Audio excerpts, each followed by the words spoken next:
I think it's really important to define what is meant by self-advocacy. I like to think of it as actively managing your career, taking the initiative, and being proactive at all times. It's about being able to be in a meeting or be in a large audience, whatever the environment is, and be able to project your thoughts, the principles that are important to you, and how you think you can contribute to the success of an institution. Self-advocacy for me in my career has been really important. There's no better person who knows what his or her desires are than the person who's considering whatever is in front of him or her. I think initially starting out, I thought it was sort of self-evident that, of course, I and everyone else would want, the good opportunities to be into court or work on an important case, and didn't realize how important it was to let people know what specific things I was interested in. I guess, in my professional career, there have been many opportunities for me to express this self-advocacy. When you think about self-advocacy in terms of someone's career, whether starting out as a student and then going on to their careers, it's very important because no one is going to look out for you as much as you yourself will. They don't, assume that you want every opportunity, so it's important to make it known. It's really important to do that, to go beyond our comfort zone, not be shrinking violets, but really be actively involved with other people. I think in the past, it's been hard for them to find their voice and be able to communicate with people from different backgrounds, because sometimes there is a bit of hesitation of how am I going to be perceived. I think that was also important advice, that if someone hadn't really suggested to me that you should do this, I might have just sort of waited and said, well, my record should speak for myself. So you have to self-advocate, not on a continual basis, but when that opportunity arises. And, no matter where it is. So when an opportunity arises on sort of a high-profile assignment that a lot of people might be interested in, you might be one of the first people they think about because you specifically raised it. Self-advocacy, I think the most important element is you have to be honest. You certainly can't advocate more than what you are or what you can do.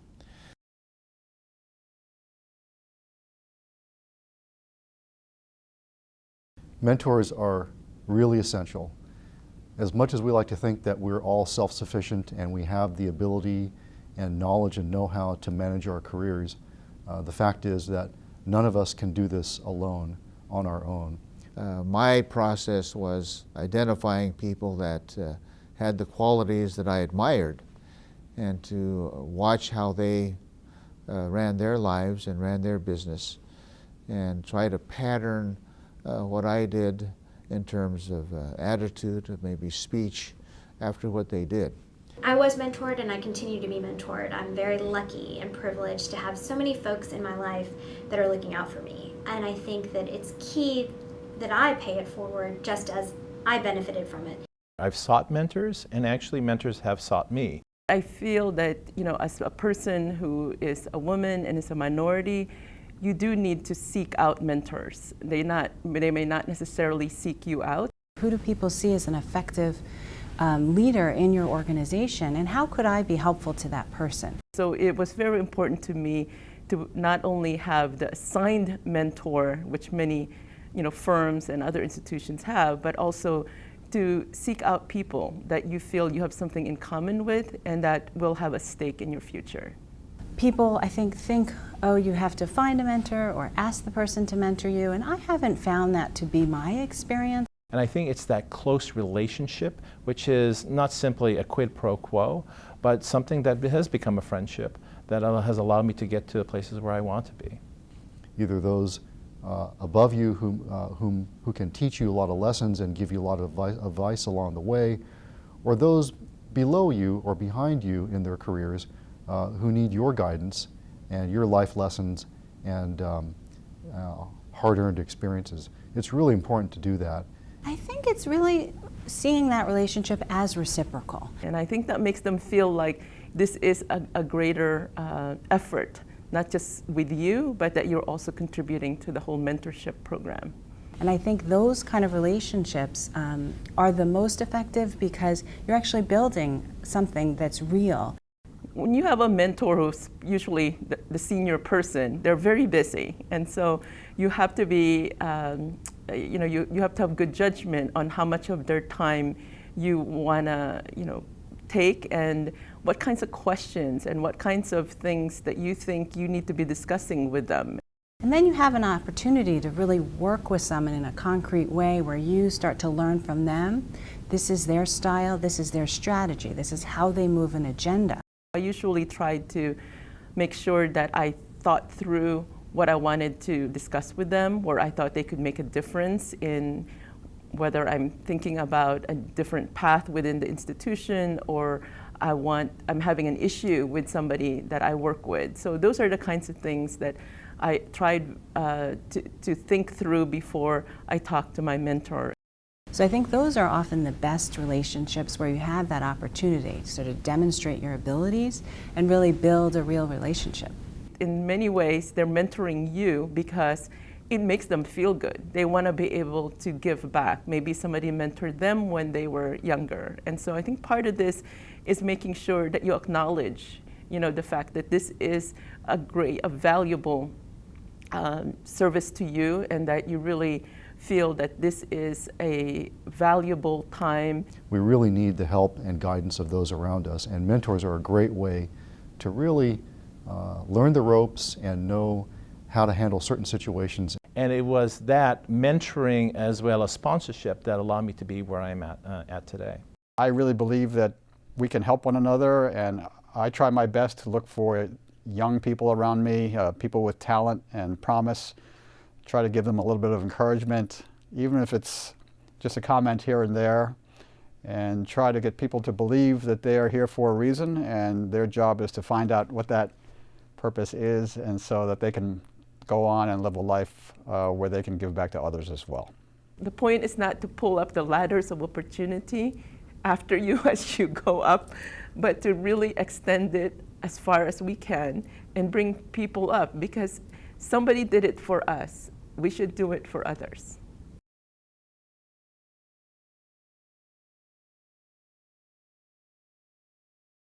But when you're younger and thinking about your future, you think that you can make rational decisions and really shape your life in forward-thinking ways. But then, as your career moves on, you realize that unexpected opportunities arise. When you make a lateral move, it may not feel like career advancement because you're thinking, I'm just stepping sideways. It's not a promotion. I'm not getting a larger salary. I don't really see how this is moving my career forward. But the key with that is it puts you in a different world. You're creating new relationships, and it may put you on a path to even greater career success than you could have possibly imagined. It's a process and an opportunity to learn. And so when opportunities like that come up, you have to give it some thought, but don't be afraid. It was, for me, risky. I had been running my own business for 10 years. I was comfortable where I was. I wasn't looking for anything particularly new, but I knew it would stretch me in different directions. The key with an opportunity is being able to identify it so that you can seize it. I think that opportunities are often disguised, where you don't realize that the tough assignment that eats up your weekend that no one else wanted is actually an opportunity to make a new relationship, maybe one that turns into a mentoring relationship, to establish your reputation in a way that you couldn't have envisioned. That you need to take risk. You need to understand your own strengths and your own weaknesses, and that you need to also take an inventory of the skills that you have, and what do you need to acquire a different type of experience or some other skill sets that would be beneficial for your career. But then also seek out those who see the value in you, because that's the only way that you're going to progress and there'll be more value overall. And those kind of skills, people can, you've demonstrated your abilities, and those kind of people will look out for you going forward. When an opening came up in the administration, I was encouraged to seek it And again, I was not thinking about it. It was not part of my plan. But because I was familiar with the process, I decided to throw my hat in the ring, and it ended up being a great experience and a great career move. And I found in those situations where they really know your work, they know who you are, what you care about, people are then very willing to sort of speak out on your behalf and say, I need this person on my team and here's why. There's a wonderful saying by Kierkegaard that you can only understand your life backwards, but you have to live it forwards. So again, lots of opportunities that are unplanned, that come your way, and you just have to take advantage of those moments because they're very rare.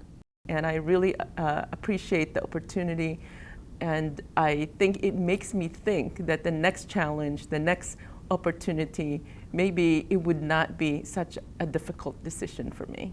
So you have to be ready for the unexpected, be ready to take a risk at certain times in your life, and also follow your heart. And I've never looked back, and it's been an amazing ride.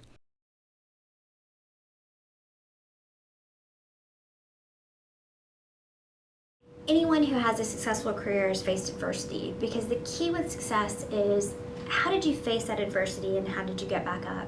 I think there's a long list of that for a lot of us about what challenges you had to face, and sometimes you successfully overcame those challenges, and sometimes you're still working at them for years and years. Looking back, I think the most challenging situations have centered around being brand new, new situations, new job, new role, and those have been the biggest challenges. And there are always ups and downs. You win big cases and you lose them, and sometimes it can be really hard when you lose. But with time, with trial and error, with greater experience, you grow into the role, you become more comfortable, and you thrive in those situations.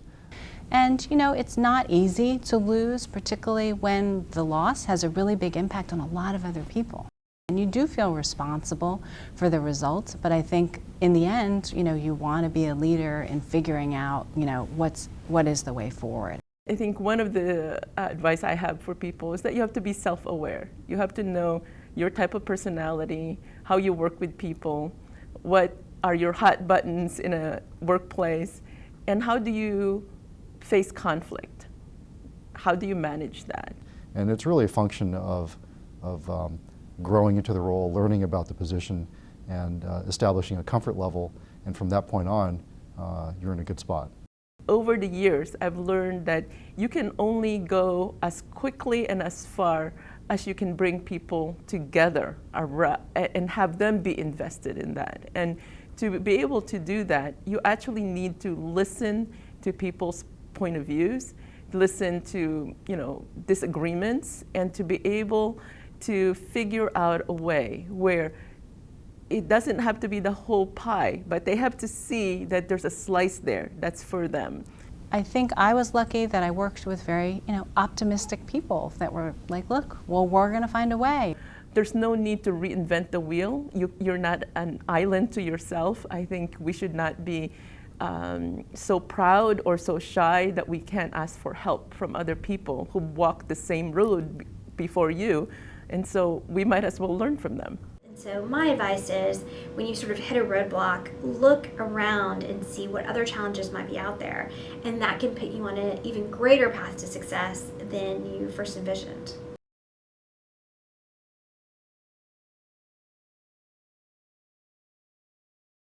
The reason I got interested in that area is because my mother experienced discrimination in the workplace when I was a young child. And I saw her come home from work and really affected her self-esteem and her happiness. She felt like she was given, more work than anyone else and not recognized. Throughout my life, people ask me, you speak English very well, or, where did you really come from?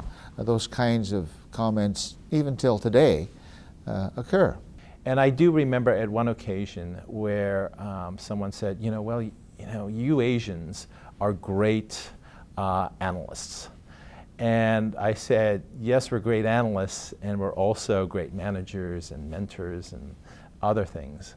So I do think that some of this, how they perceive you part of it is gender, part of it may be race, but really a lot of it is your own personality and being collegial in respecting other people's point of view, in trying to find common ground when there is a conflict in a dialogue. I will be assertive. I know the facts. I think it's important for people to, early on in a case or a relationship, make it clear that you're not going to be taken advantage of. You're going to be a vigorous advocate where that's appropriate. Overcoming these is a matter of developing, I think, a self-confidence of who you are and what you can do. I think that makes a big difference in how people treat you. And to do that early on, I think, improves the relationship. And I think you have to understand that, help people understand that Asian Americans, Pacific Islanders are not foreigners, but are Americans like anybody else.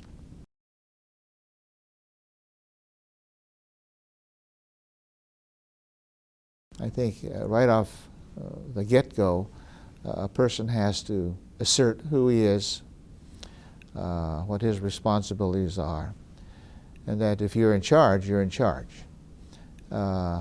Assertiveness, stepping into that character as a leader. I think the presence of being responsible is very important as you move into your job and as you look to, as other people look to you moving up into new responsibilities and new leadership opportunities. I think one of the things that's been most helpful to me is really having a large network of people that I can count upon. And I know in DC, you know, networking sometimes feels like it's sort of superficial or this kind of a very phony relationship. But in fact, what I've seen about building your network is they are relationships with people that you find interesting, that you can learn from, and they can learn from you. Mentorships, again, very important. One thing I do want to pass along, if you are seeking a mentorship relationship, it's really important to take the time and energy to invest in that relationship. I've had a few mentees in my life who have, shall we say, made less of an effort to keep that relationship going. And like any relationship, it takes a lot of effort, a lot of time, and so on both sides, of course, but it's important to spend enough time and energy to nurture that relationship and to make it as meaningful as possible. Knowing what your musts and wants are, and then developing a relationship with that a mentor who can help you do that. Not that you can't do it on your own, but it's also very helpful to find somebody who can be that sounding board, who can reflect back on what your aspirations are. And again, that may not be the most comfortable thing for everybody, to ask somebody for coffee or for a meeting, but that's the best way to get to know people. And frankly, you know, we're all human beings, and most human beings are flattered when we are asked to share our experiences with other people. But I felt like people genuinely, wanted me to succeed, and I feel the same way about them. So I think that's important, to have those people that when you need help, they're happy to do it for you, and you're happy to be there for them. And don't be afraid to take risks, because that's how we learn. And it's okay to fail. I think that's something that we're not told often enough, because that's the only way that you learn. For people who are already in the, in their entry-level job, I think it's keeping your eyes and ears open, not just be in your, in your office working hard and producing. The other key piece of it, I think, that people really don't tell you is that when you first make decisions about your career, do I want to be a lawyer, a doctor, a teacher? Once you make that decision, there are many more decisions that come on your career path. You have to be in a state of constant evaluation, reevaluation, assessment. I think it helps people really have a conversation with themselves, where they listen to their heart, they discover their passions or can articulate those passions better, and really help people discover why they were placed on this earth and what they were called to do. It's certainly a useful exercise to write down where you've been in the last so many years since you started getting a paying job after school. What skill sets have you learned? What experiences did you have, both negative and positive? And then to think through the next 5 years, what are the skill sets that you'd like to acquire? What are, new experiences or new areas that you want to explore?